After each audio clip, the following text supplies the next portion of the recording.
Hi YouTube, Sister Sunshine here. Welcome back to my video blog. Today I am going to make simple spaghetti and meatballs. The portion of this video that I'm going to be focusing on, of course, is making the no meatballs. Alright, so I've quickly chopped half of the onion, a cup of mushrooms, and a few cloves of garlic. And these are going to be sauteed in olive oil. Alright, a quick tip.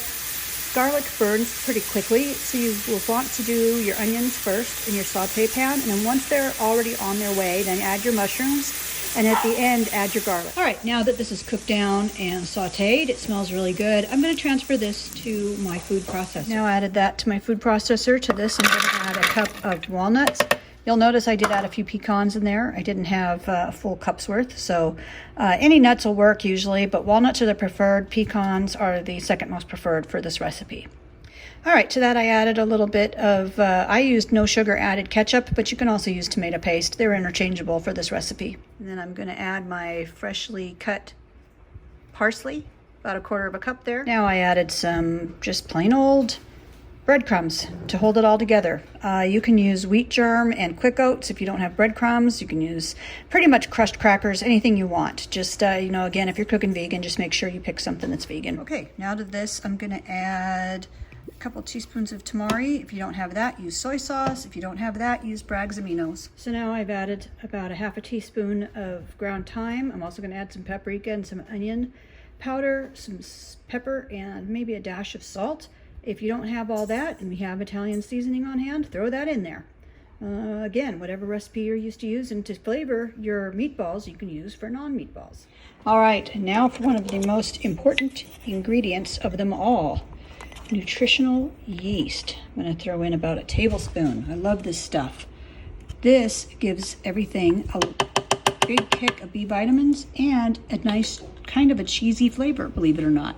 It's very good tasting and very good for you. Now I'm going to process this, form balls out of it, and put them in the oven. Okay, so this is about the right consistency. If you find that it's too dry and it's not coming together into a soft, you know, formable consistency, similar to what a meatball would be, then just add a little bit more of your tomato paste or your ketchup or whatever you're using to hold it all together. All right, so in preparation for the non-meatballs, you want to use either a non-stick pan or a silicone mat, non-stick aluminum foil, or in my case, I just have regular aluminum foil and I sprayed it with a little bit of cooking oil spray.